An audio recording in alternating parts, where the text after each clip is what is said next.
Hello दोस्तों, कैसे हैं आप लोग। मैं उम्मीद करती हूँ कि आप सभी अच्छे ही होंगे। दोस्तों, आज हम इस वीडियो में गणेश जी से संबंधित एक पौराणिक कथा का रोचक, भावुक, संवेदनशील और ज्ञानवर्धक वर्णन सुनकर आध्यात्मिक भाव ग्रहण करेंगे। तो दोस्तों, चलो आज की कहानी गणेश जी की कथा सुनते हैं। पौराणिक कथाओं के अनुसार एक बार भगवान शंकर और माता पार्वती नर्मदा नदी के तट पर बैठे हुए थे।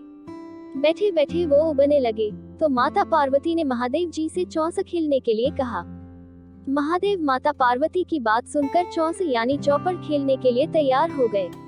अब उनके सामने एक परेशानी थी कि उनके खेल में हार जीत का फैसला करने वाला कोई तीसरा शख्स नहीं था। इसका हल निकालने के लिए शंकर महादेव ने आसपास से घास के कुछ तिनके इकट्ठे किए और उससे एक पुतला बना दिया। फिर उसमें जान डालकर उससे कहा, हे पुत्र, मैं पार्वती के साथ चौपड़ खेलूंगा और तुम हम दोनों के खेल के साक्षी बनोगे। खेल के अंत में कौन विजयी होता है, तुम्हें इसका निर्णय करना होगा। उस पुतले से इतना कहने के बाद महादेव और माता पार्वती ने चौपड़ का खेल खेलना शुरू कर दिया। दोनों ने बारी बारी से 3 बार चौपड़ का खेल खेला और संयोग से तीनों ही बार माता पार्वती की जीत हुई। जब दोनों ने खेल खत्म किया और उस पुतले से विजयी होने वाले का नाम पूछा तो उसने महादेव को इस खेल का विजयी घोषित कर दिया। इससे माता पार्वती को गुस्सा आ गया और उन्होंने उस पुतले को लंगड़ा होने और कीचड़ में पड़े रहने का श्राप दे दिया। माता से श्राप सुनकर उस पुतले ने कहा, हे माँ, मैंने इस खेल का गलत निर्णय अपने अज्ञान के कारण लिया।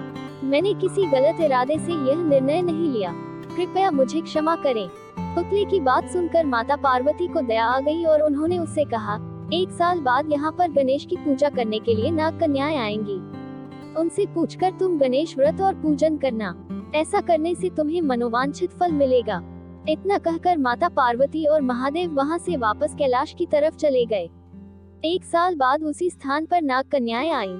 जब उन्होंने गणेश व्रत के पूजन की विधि शुरू की तो उस श्रापित पुतले ने उनसे इस पूजन की विधि बताने की प्रार्थना की। नाग कन्याओं ने विस्तार से उस पुतले को गणेश पूजन की विधि बताई। इसके बाद उस पुतले ने विधि अनुसार 21 दिनों तक गणेश जी का उपवास किया और उनका पूजन किया। इस पूजन से गणेश जी काफी प्रसन्न हुए और उन्होंने उस पुतले को मनोवांछित वर मांगने के लिए कहा।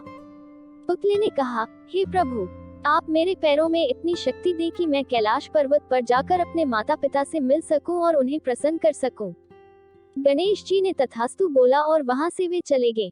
इसके बाद पुतला रूपी वह बालक चलते हुए कैलाश पर्वत तक पहुंचा और वहां पर वह भगवान शिव से मिला। महादेव से उसने सारी बात बताई। बालक की बात सुनकर महादेव ने भी 21 दिनों तक गणेश व्रत करने की इच्छा जाहिर की। दरअसल चौपड़ के खेल वाले दिन माता पार्वती महादेव से भी नाराज होकर कैलाश छोड़कर वहां से चली गई थी। माता पार्वती को मनाने के लिए महादेव ने भी 21 दिनों तक गणेश व्रत किया। ऐसा करने से माता पार्वती 21वें दिन कैलाश पर्वत वापस आ गईं और उनके मन में महादेव के लिए जो नाराजगी थी वो भी खत्म हो गई। माता पार्वती के वापस आने पर महादेव ने सारी बात उन्हें बताई। ये सुनकर माता पार्वती के मन में भी अपने बड़े पुत्र कार्तिकेय से मिलने की इच्छा उत्पन्न हुई। उन्होंने 21 दिनों तक गणेश व्रत करने का निर्णय लिया। उस पुतले रूपी बालक द्वारा बताई गई विधि के अनुसार माता पार्वती ने 21 दिनों तक गणेश जी का उपवास किया और विधि से पूजा अर्चना भी की। व्रत के 21वें दिन ही कार्तिकेय खुद ही अपनी माता पार्वती से मिलने के लिए कैलाश पर आ गए। आगे चलकर इस कथा और व्रत के बारे में कार्तिकेय ने विश्वामित्र जी को भी बताया। विश्वामित्र जी ने भी 21 दिनों तक ये व्रत रखकर गणेश जी की पूजा की। भगवान गणेश ने प्रसन्न होकर उन्हें ब्रह्मर्षि होने का वरदान दे दिया। दोस्तों, इस कहानी से हमें ये सीख मिलती है कि गणेश चतुर्थी व्रत कथा के जरिए गणपति देव को प्रसन्न किया जा सकता है और सच्चे मन से इनका उपवास करने से मनोकामनाएं शीघ्र ही पूरी हो जाती हैं। दोस्तों, अगर आपको ये कहानी अच्छी लगी है तो प्लीज वीडियो को लाइक, शेयर और कमेंट जरूर करें। ऐसी और भी मजेदार प्रेरक कहानियाँ सुनने और पहली बार वीडियो पर नए आए हों तो चैनल को सब्सक्राइब जरूर कर लें। चलिए दोस्तों, मिलते हैं एक नई ऊर्जावान कहानी के साथ। यहाँ तक वीडियो में बने रहने के लिए सभी का धन्यवाद।